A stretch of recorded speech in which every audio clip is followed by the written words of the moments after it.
Hi friends, நம்ம ஆட்டுக்குட்டிக்கு கட்டு போடுறதுக்கு அந்த அண்ணன் வந்திருக்கிறாங்க.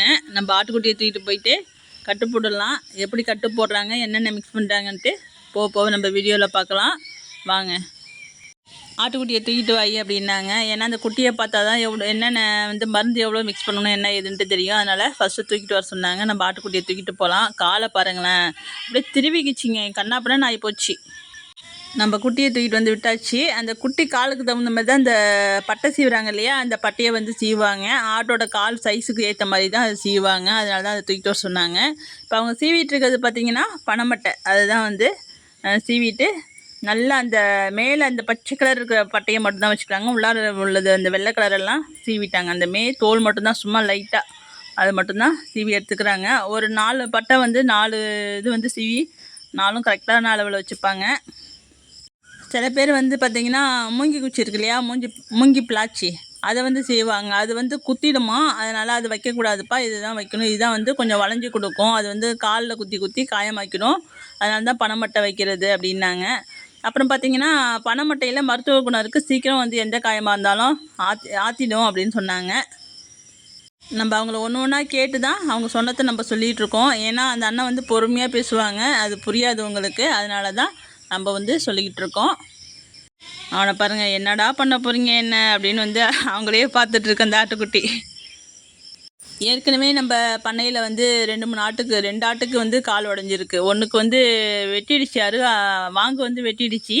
இன்னொன்றுக்கும் கால் உடஞ்சிடுச்சு. 2 பேருக்குமே இந்த அண்ணன் தான் கட்டு போட்டு விட்டாங்க. சரியாயிடுச்சு, 2மே சீக்கிரமே சரியாயிடுச்சு.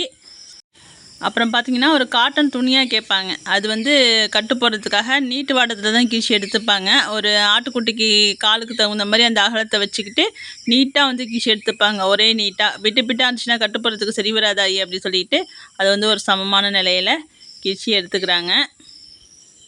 இந்த துணி காட்டன் துணியாக தான் இருக்கணும். அதை சுற்றி வச்சுக்கிறாங்க பாருங்கள்.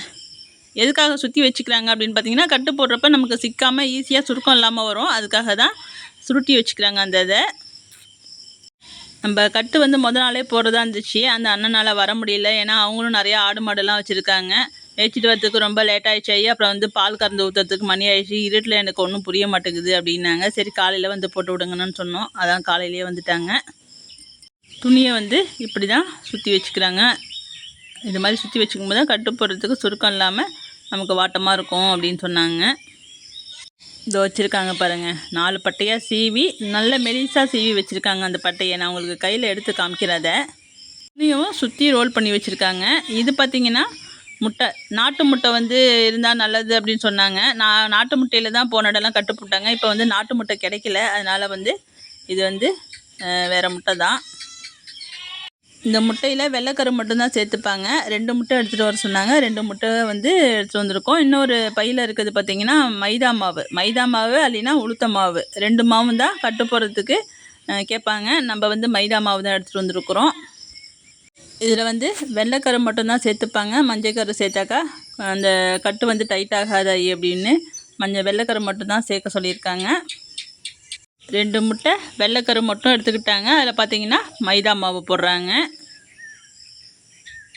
மைதா மாவோட அளவு பார்த்திங்கன்னா அந்த முட்டைக்கு 2 முட்டை வெள்ளைக்கரு போட்டிருக்காங்க இல்லையா, இதில் இந்த மாவை கலந்தோம்னா ஒரு பேஸ்ட் பதத்துக்கு இருக்கணும். ரொம்ப கட்டியாகவும் இருக்கக்கூடாது, ரொம்ப தண்ணியாகவும் இருக்கக்கூடாது. அதுதான் மைதா மாவுக்கு அளவு.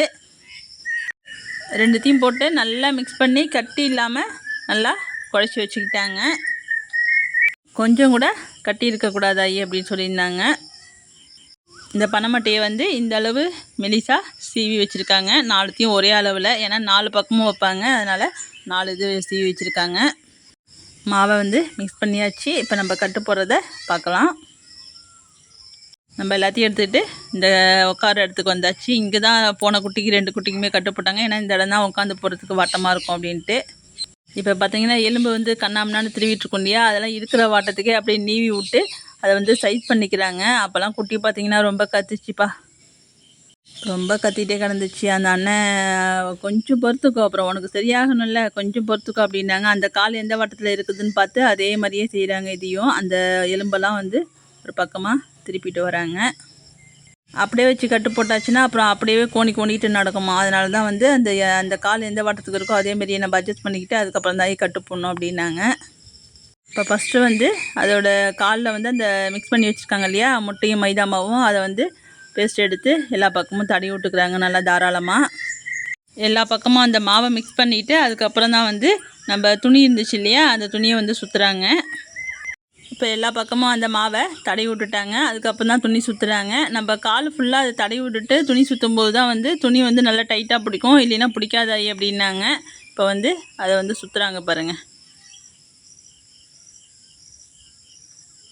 சுற்றும் போது பார்த்திங்கன்னா கட்டு வந்து ரொம்ப டைட்டாக இறுக்கி பிடிச்சி சுற்றக்கூடாது.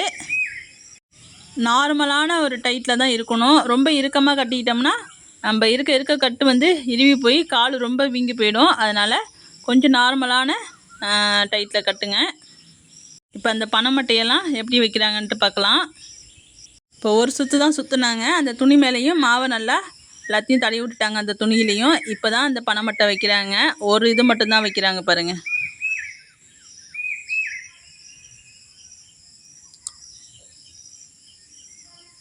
ஒரு இது மட்டும்தான் வைக்கிறாங்க. அடுத்தது ஒரு சுற்று சுற்றிக்கிறாங்க.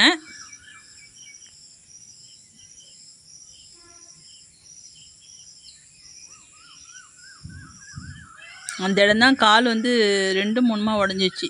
ஒரு லவ கூட ஒட்டிகிட்டு இல்லை, தொடன்னு ஆடிச்சு. ஒரு சுற்று சுற்றிக்கிட்டு அது மேலேயும் அந்த மாவை திருப்பி தடவி விட்டுறாங்க. அடுத்தது 2வது வந்து வேறு பக்கத்தில் வைக்கிறாங்க. அதாவது அதுக்கு ஆப்போசிட் சைடில் வைக்கிறாங்க. ஒரு பட்டையை வச்சு துணியை ஒரு சுற்றிக்கிட்டு அது மேலே மாவை மிக்ஸ் பண்ணிக்கிட்டு அடுத்தது தான் இன்னொரு பக்கம் வந்து அந்த இன்னொரு பட்டையை வைக்கிறாங்க. அப்படி தான் செஞ்சுக்கணும்.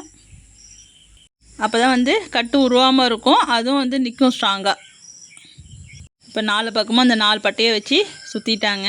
இப்போ சுற்றும் போது ஒன்று கவனிக்கணும். நீங்கள் ஒவ்வொரு சுற்றும் போது வந்து அந்த மாவை வந்து தடவி விட்டுகிட்டே இருக்கணும் அந்த துணி மேலே. அப்போ தான் வந்து கட்டு வந்து உருவிக்காமல் இருக்கும். அதுங்களுக்கு கொஞ்சம் கால் வந்து ஸ்ட்ராங் ஆகும். அதனால் ஒவ்வொரு சுற்றுக்கும் அந்த மாவை வந்து நம்ம தடவி விட்டுகிட்டே இருக்கணும்.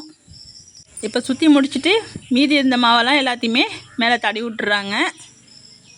இந்த மாவு எந்த அளவுக்கு நம்ம மேலே வைக்கிறோமோ அந்த அளவுக்கு கட்டு ஸ்ட்ராங்காக இருக்கும். அதனால் இருக்கிற மாவெல்லாம் எல்லாத்தையும் தடவி விட்டுட்டாங்க.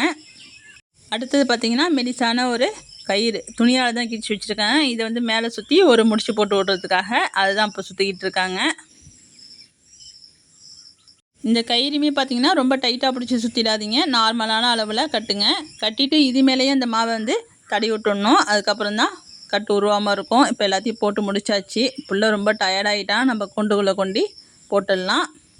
இதுக்கப்புறம் என்ன செய்யணுன்ட்டு இன்னொரு வீடியோவில் சொல்கிறேன்ப்பா. நம்ம ஆடுங்கள்லாம் மேய போகிறாங்க, லேட்டாக தான் போகிறாங்க. ஏன்னா கட்டு போடுறதுக்கு இன்னொரு ஆள் வேணும் இல்லையா, அதனால் அவங்க இருந்துட்டாங்க. அதனால் லேட்டாக தான் போகிறாங்க எல்லாம். ஓகேப்பா, நம்ம இன்னொரு வீடியோவில் பார்க்கலாம்.